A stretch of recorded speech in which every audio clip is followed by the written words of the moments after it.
میرے نہایت واجب الاحترام لائق قدر سامعین و مصلیان کرام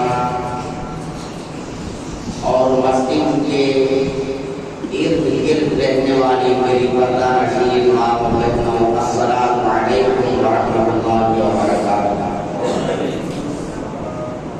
اللہ تبارک و تعالیٰ کا بڑا احسان عظیم ہے کہ رب ذوالجلال نے ہمیں اپنی عبادت کے لیے اپنے گھر میں جمع ہونے کی توفیق بخشی ہے۔ اس بنا پر اللہ تعالیٰ کی بارگاہ میں شکریہ کریں، ایک مرتبہ کہے الحمدللہ۔ اللہ تبارک و تعالیٰ نے انسان کو پیدا فرمایا اور قرآن پاک میں رب نے ارشاد فرمایا وَمَا خَلَقْتُ الْجِنَّ وَالْإِنسَ إِلَّا لِيَعْبُدُونِ،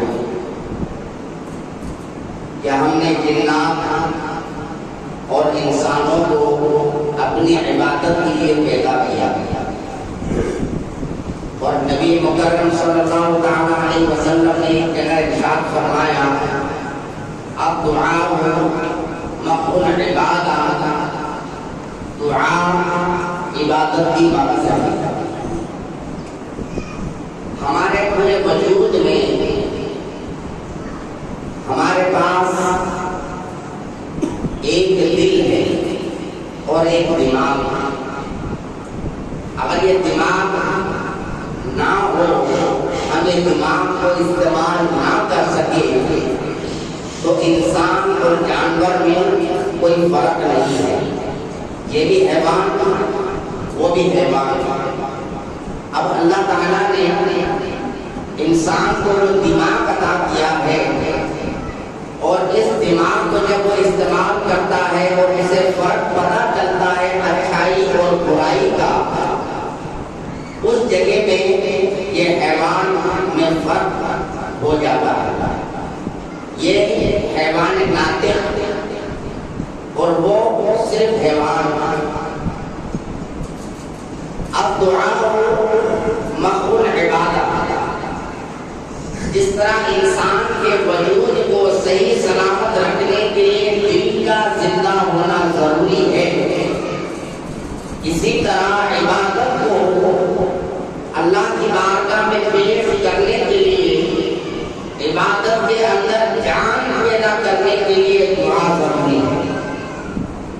میرے رب نے قرآن میں ارشاد فرمایا ادعونی استجب لکم، مجھ سے دعا کرو میں دعا قبول کروں گا، میرا رب فرما رہا تھا۔ اور نبی کریم صلی اللہ تعالیٰ علیہ وسلم نے ارشاد فرمایا کہ دنیا میں تقدیر کو بدلنے والا کوئی دوسرا آلہ ہے نہیں، کوئی دوسری چیز اللہ نے پیدا نہیں کیا سوائے دعا کے، اور دعا کے ذریعے انسان تقدیر کو بھی بدل سکتا ہے۔ شب برات کی رات میں اللہ تبارک و تعالیٰ اپنے بندوں کے زندگی کا فیصلہ کرتا ہے، سال بھر کا فیصلہ کرتا ہے، اور شب قدر کی رات میں یہ بندے کے حوالے کر دیا جاتا ہے۔ اچھا نصیب یا برا نصیب، خوشحالی کے ساتھ یا غم اور تنگی کے ساتھ، شب قدر کی رات میں بندے کے حوالے کر دیا جاتا ہے۔ اب انسان اگر یہ محسوس کرے کہ شاید یہ سال میرے لیے بھاری ہے، شاید یہ سال میرے لیے مصیبت والا ہوگا، شاید یہ سال میرے لیے تندرستی اور مفلسی والا ہوگا، تو نبی نے ارشاد فرمایا کثرت سے دعا کرو، غمگین نہیں ہونا۔ اللہ تعالیٰ نے دنیا میں ہر کام کے لیے راستہ بنایا ہے، اور ہر مشکل کا حل میرے رب نے قرآن میں عطا کیا، اور یہی قرآن کہتا ہے کہ اے اللہ کے بندو غم نہ کرو، اگر تمہارے قسمت میں اگر سال بھر تکلیف لکھ دی گئی ہے، اگر تم چاہتے ہو کہ میں اپنی قسمت کو بہتر کروں،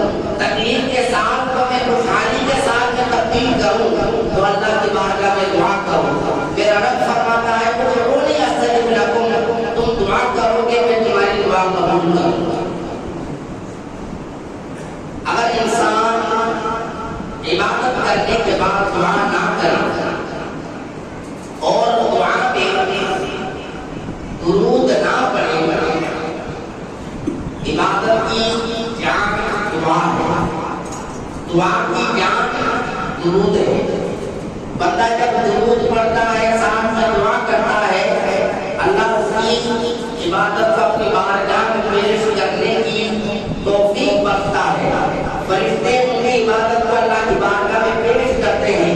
اگر بندہ عبادت کرنے کے بعد اگر دعا نہ کرے، یقیناً جب دعا نہیں کیا تو اس عبادت میں درود بھی شامل نہیں ہے، تو وہ عبادت زمین اور آسمان کے درمیان میں لٹکا ہوا رہتا ہے، معلق رہتا ہے. تو میرے بھائیوں دوستوں بزرگوں، ایک مرتبہ مدینے میں قحط سالی تھا. مدینے میں پانی کی تنگی تھی، جانور مر رہے ہیں، انسان بھوکے پیاسے ہیں.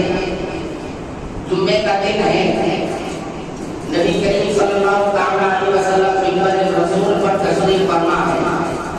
آپ خطبہ دے رہے ہیں. اسی دوران اسی مجلس سے ایک صحابی کھڑا ہوا اور کھڑا ہو کر کہنے لگا، یا رسول اللہ، پورا مدینہ قحط سالی میں مبتلا ہے. یا رسول اللہ، انسان تو انسان، جانور بھی پیاس کے مارے مر رہے ہیں. یا رسول اللہ، آپ دعا کریں کہ اللہ تعالیٰ زمین پر ہمارے اوپر بارش برسائے.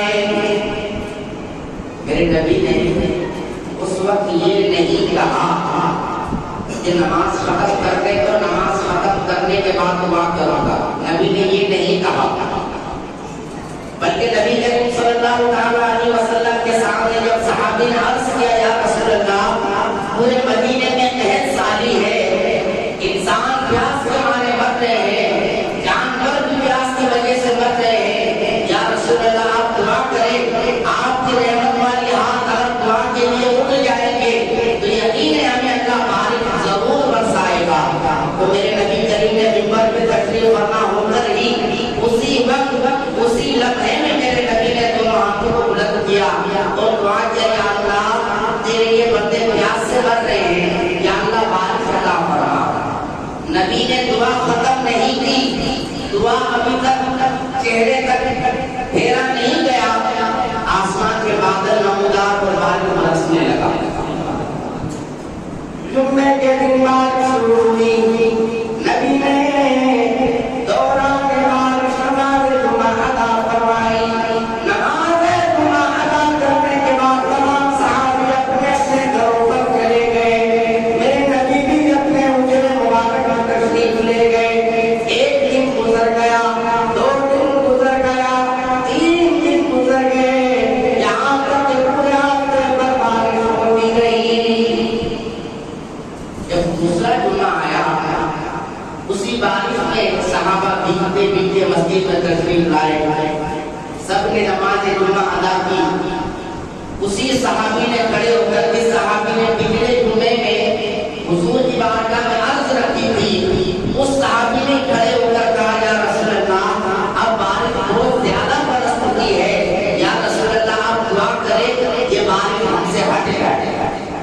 نبی نے دعا کی اور بارش اس وقت مدینے کو چھوڑ کر آس پاس کے علاقوں میں برسنا شروع ہو گیا. تو میرے بھائیوں، میں یہاں پر یہ واقعہ سنانے کا مقصد یہ ہے کہ جب نبی سے عرض کیا گیا، یا رسول اللہ، مدینے میں لوگ پیاس کے مارے مر رہے ہیں، حضور آپ دعا کریں تاکہ اللہ بارش برسائے. نبی نے یہ نہیں فرمایا کہ ابھی دعا کا وقت نہیں ہے، ابھی دعا کا ٹائم نہیں ہے. میرے رب نے فرمایا، ادعونی استجب لکم، تم دعا کرو، تمہاری دعا میں قبول کروں گا. رب نے یہ نہیں کہا صبح دعا کرنا، دوپہر میں دعا نہ کرنا، بلکہ دوپہر میں دعا کرنا، شام کو دعا نہ کرنا، شام کو دعا کرنا پر رات کو دعا نہ کرنا. اللہ نے اس آیت میں کوئی وقت تعین نہیں کیا. کسی بھی وقت، کسی بھی لمحے میں، کسی بھی حالت میں بندہ دعا کرے، میرا رب دعا قبول کرتا ہے.